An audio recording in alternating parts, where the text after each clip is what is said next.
Right friends, welcome back to questions and answers advanced. This is week number 35 from 24th August to 30th August. Look at the first question. Consider the following statements. Here two statements are given.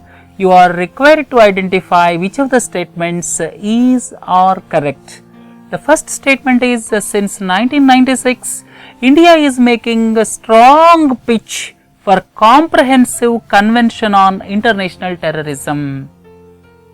India is making a strong pitch for comprehensive convention on international terrorism. This was the ad hoc resolution introduced in United Nations General Assembly on 17th December 1996. But this could not take off because of the reasons countries are not able to come to the conclusion what is the exact definition of terrorism. So the first point is correct. Look at the second sentence. This is to ban terrorist groups and deny funding and safe haven to them. This is also correct. The main purpose of introducing this is to ban the terrorist groups and deny funding and safe haven to the terrorist groups. But this convention could not take shape because of the sole reason countries are not able to come to the consensus on what is the exact definition of terrorism. Look at the second question. Consider the following statements. Here two statements are given. You are required to identify which of them is correct or which of them are correct. As per the Regional Rural Banks Amendment Act, this Amendment Act was recently passed by Parliament. When a bill is passed by Parliament, then subsequently it becomes an act. So this is the Act of 2015. As per the RRB's Amendment Act, share capital of regional rural banks raised from rupees 5 crore to rupees 2000 crore. These regional rural banks were established in the year 1975 through issue of an ordinance, and subsequently RRB's Act of 1976 was passed. These rural banks were started functioning from 2nd October 1975 when Indira Gandhi was the Prime Minister. And here 5 crore is the authorized share capital. Now Government of India through an act increased it from 5 crore to 2000 crores of rupees. This is the right sentence. Look at the second sentence. In the new share capital, center, states and sponsor banks will maintain the ratio of 50, 15, 35 respectively. This is absolutely wrong. Previously when the share capital was 5 crores of rupees, the share of center, states and sponsor banks was 50, 15, 35, but now with the increase of share capital, only stipulation is government shareholding should not fall below 51%. That is the only stipulation. That means government shareholding as a whole, that means center, sponsor banks put together should not fall below 51%, and this ratio of 50, 15, 35 will not hold good. So the second sentence is wrong. So the first sentence is only correct. So out of the given options, one only is correct. Look at the next one. Ajinomoto is the trademark of the Japanese company's monosodium glutamate.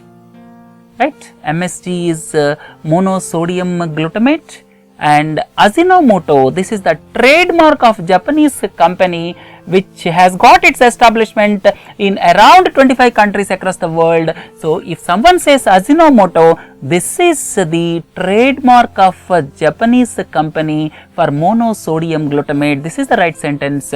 Second is MSG is sodium salt of glutamate and has got flavor enhancing properties. It is the sodium salt of glutamate which has got flavor enhancing properties. This is also right sentence. Third one is glutamate is an amino acid. Amino acid is a building block of proteins. Amino acids are building blocks of proteins, and glutamate is amino acid that occurs naturally in foods such as meat, seafood and dairy products. Not only that, in vegetables like potato and tomato. This is also the right sentence. But here the controversy with regard to the Maggi now is added MSG because MSG is available naturally in the products. So, the controversy is added MSG and excess lead levels.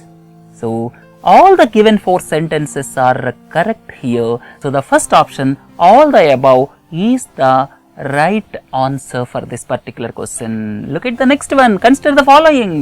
CGT MSE, SMILE, India Aspiration Fund, Rural Infrastructure Development Fund. Let us look at one by one. CGT MSE, that is Collateral Guarantee Fund Trust for Micro and Small Enterprises. This gives collateral security when the loans are granted to micro and small enterprises. When the loans are granted to micro, small enterprises, this gives collateral security. So, this CGT MSE is maintained by SIDBI. Second one is SMILE, which was recently launched by the Finance Minister. SMILE is SIDBI Make in India Loan for Enterprises. So, we are going to discuss about it in the next question, and this is basically to give soft loans to MSMEs. A 10,000 crore corpus was created, and this SMILE will operate under SIDBI. Third one is India Aspiration Fund is for giving venture capital to startup companies. Startup companies require nurturing, but nurturing in our country is not up to the mark. So as to nurture the startup companies, this India Aspiration Fund was created recently with a corpus of rupees 2,000 crores of rupees, and this is also maintained by SIDBI. Last one you see, Rural Infrastructure Development Fund, or popularly known as RIDF, is the fund maintained by NABARD when public sector banks fail to meet priority sector lending norms. The shortfall has to be credited to RIDF. RIDF is maintained by NABARD. So, 1, 2, 3, that is the CGT MSE, SMILE and India Aspiration Fund, these 3 are maintained by SIDBI. So, the option 3 is correct here. Right friends? Look at the next question. SMILE is a SIDBI Make in India Loan for Enterprises. It is absolutely correct. Recently Government of India launched it at 10,000 crore rupees corpus. It is a Make in India Loan for Enterprises. Certain enterprises are identified under Make in India program, and 10,000 crore rupees of corpus is there. Second point, this is to provide soft loans in the nature of quasi-equity and term loans on relatively soft terms to MSMEs. On relatively soft terms to MSMEs, loans will be granted. Quasi-equity means which has got the properties of debt. Not only that, it will have some properties of equity, or you can say the loans which are given on softer terms without collateral security, or you can say when the loans are given on softer terms without collateral security, they can be classified as quasi-equity, and to give such type of loans, this SMILE is created. The second is also correct. Third one is, this will also provide venture capital to startups. This is wrong.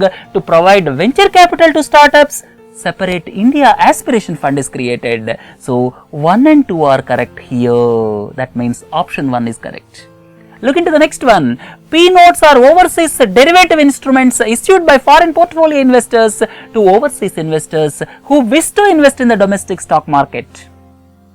Foreign portfolio investors like pension funds, like insurance funds, they normally invest in Indian stock market.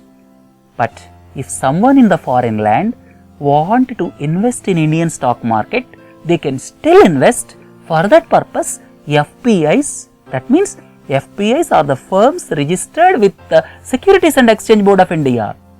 FPIs are the firms registered with the SEBI. FPIs will issue participatory notes, and subsequently participatory note holders can invest in Indian stock market through FPIs. And participatory note details are not known to SEBI. That's why participatory notes are treated as main conduits for black money to the country. So, the first sentence is correct. P notes are overseas derivative instruments issued by foreign portfolio investors to overseas investors who wish to invest in the domestic stock market is the right sentence. Second is P notes are to be registered with SEBI. This is wrong. P notes are not required to be registered with SEBI. Only foreign portfolio investors will register with SEBI. Third is FPI and FDI are the same type of capital flows. This is absolutely wrong. FPI investment is a volatile investment coming directly into the stock market. It can come at any time, can go at any time. But foreign direct investment is not like that. Foreign direct investment is a stable investment into the country, which along with it brings technology, create jobs, they produce something here. So there is a lot of difference between FPI and FDI investment. So the second and third sentences are wrong. Only the first sentence is correct. So the right option here is 2. Look into the next one. China devalued its currency renminbi. All of you are well aware, China recently devalued its currency renminbi. Second is, you can now purchase more goods than before for the same quantum of money. Absolutely right sentence. When the currency is devalued, its goods becomes cheaper when they export those products. Currency devaluation leads to cheaper goods through the exports, and we get more goods for the same money because of the cheaper goods. Second sentence is also correct. Look at the third one. Some experts believe that it may lead to currency wars that occurred in the Great Depression of 1930s. One country devalued the currency. There is no guarantee. Tomorrow some other country may devalue the currency. Third country may also devalue the currency. That will lead to currency wars, which may not happen at this juncture, but some experts feel it. So this is also the right sentence. Then India's trade deficit may increase with China. This is also true to some extent because of the reason, because of the cheap imports. Imports may increase to our country. That means Chinese exports may flood the Indian market, because of which our import bill with China may increase. And we already had around $48 billion of trade deficit with China. It may lead to further escalation of trade deficit with China. So all the given sentences are correct. So the right option for this question is option number 4, all the above. Look into this. There are 4 currencies in SDRs of International Monetary Fund. International Monetary Fund, this concept of special drawing rights. Each member country will have right to use these SDRs, and special drawing rights concept was brought in the year 1969. That is devised based on the basket of 4 currencies. The 4 currencies are United States dollar, euro, British pound sterling and Japanese yen. These 4 currencies are there. The first sentence is absolutely correct. We will discuss in detail in some other class when we are discussing economy about special drawing rights. Special drawing rights was started in the year 1969. It has got 4 currencies. Second point is, for inclusion in special drawing rights, there should be fixed exchange rate system. Absolutely wrong. For a currency to be included in special drawing rights, first and the foremost is the currency must be floating. It should not be in the fixed exchange system. It should be floating regime. Second thing is, it should be freely used currency across the world. And there should not be any barriers on the capital flows. These are the requirements. That's why Chinese currency, renminbi, could not be included in the basket of currencies for special drawing rights till date, because of the sole reason China is not following these conditions. Right? So here the first sentence is correct, the second sentence is wrong. So answer for this question is option number 1. Look into the next question. Name the company which released Stephen Hawking's speech software for free as an open source code. All of you are well aware Stephen Hawking is suffering from motor neuron disease. Motor neuron disease is otherwise known as ALS, because of which causes muscles weakness, and speech software was developed by Intel now it released this software as open source software, so that with a little modification it can be used for the persons with similar disabilities. Look into the next one. With the allegations of huge payments from the State Investment Fund into the personal account of the Prime Minister Najib Razak, the country is witnessing massive protests. Recently, massive protests took place across the country because of the alleged corruption scandal, because the Prime Minister got money into his personal accounts. The allegations are the Prime Minister got money into his personal accounts from State Investment Fund, and the country we are talking about is Malaysia, and the Prime Minister is Najib Razak. Look into the next one. 13,118 crore is expected to flow into National Clean Energy Fund. This National Clean Energy Fund is maintained with the revenue by imposition of cess on consumption of each ton of coal at rupees 200 per ton. For the coal extracted in our country, not only on that, for the coal imported also, rupees 200 per ton is imposed, and this is to be used for research and development in clean energy projects. And this was started in the year 2010-11, and it is maintained under public accounts. This is non-lapsable fund, and this National Clean Energy Fund gets its revenue from the imposition of cess on the consumption of coal in this country, both on extraction, not only on extraction but also on import of coal also. At present it is rupees 200 per ton. Against the proposed legislation of allowing military to fight overseas, almost 1,20,000 people protested in front of Parliament died. The country is Japan. Japan for the past 70 years followed self-defense doctrine. That means it is not sending its army even to the friendly countries, but now it is moving away from self-defense doctrine to collective self-defense doctrine. It will send its army to the friendly countries to fight overseas. That is collective self-defense doctrine. We discussed previously in news analysis part. Please listen to it. So the answer here is Japan. Opposition leader and former President Mohammad Nasheed was again sent back to jail. Name the country. It is a beautiful country of atolls, that is the Maldives in Indian Ocean. He was the first democratically elected president in the year 2008, and he was forced to resign in 2012, and subsequently he was arrested and sentenced to 13 years imprisonment because of the allegations of illegal detention of judge in the year 2012, and subsequently the 13-year jail sentence was converted into house arrest, but again he was sent back to jail recently, and United States, India and human rights organizations expressed concern. Look into the next one. Name the High Court which gave the judgment that the practice of Santara is illegal and offence under IPC. This Santara is the practice of voluntary fasting unto death. Voluntary fasting. This is the practice in vogue in Svetambara group of Jain religion, and Rajasthan High Court stated that the voluntary fast unto death is punishable under section 309, that is attempt to commit suicide, and under section 306, that is abetment of suicide of Indian Penal Code.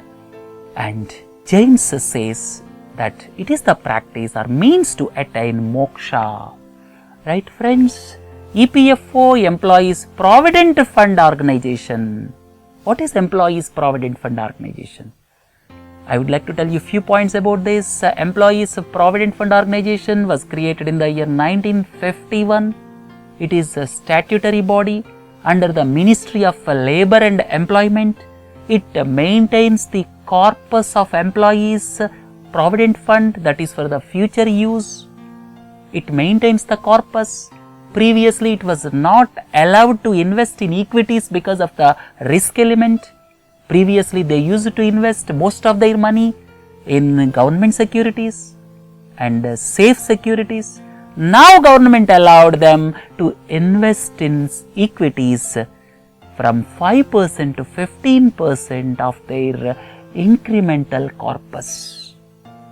Government allowed 5% to 15% of their incremental corpus to invest in equities, and this year for the first time Employees Provident Fund Organization is going to invest rupees 5,000 crores in exchange traded funds.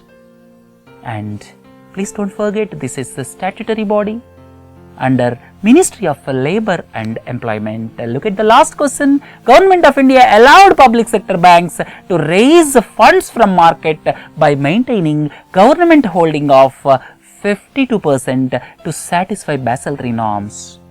To satisfy Basel III norms, they have to maintain capital adequacy ratio. To maintain capital adequacy ratio, they require 1,80,000 crores of rupees as per one estimate. Central government is giving rupees 70,000 crores of rupees, and remaining 1,10,000 crores of rupees they have to bring from the market, and government allowed them to dilute the stake of Government of India up to 52%. To regain management control, minimum stake required is 51%. That means government will retain managerial control, and by retaining 52%, remaining shares can be sold so that funds can be mobilized by the public sector banks so as to satisfy capital adequacy norms under Basel III guidelines. Right friends, with this let us conclude questions and answers advanced. Please do join for questions and answers general and banking. Have a nice day. Thank you.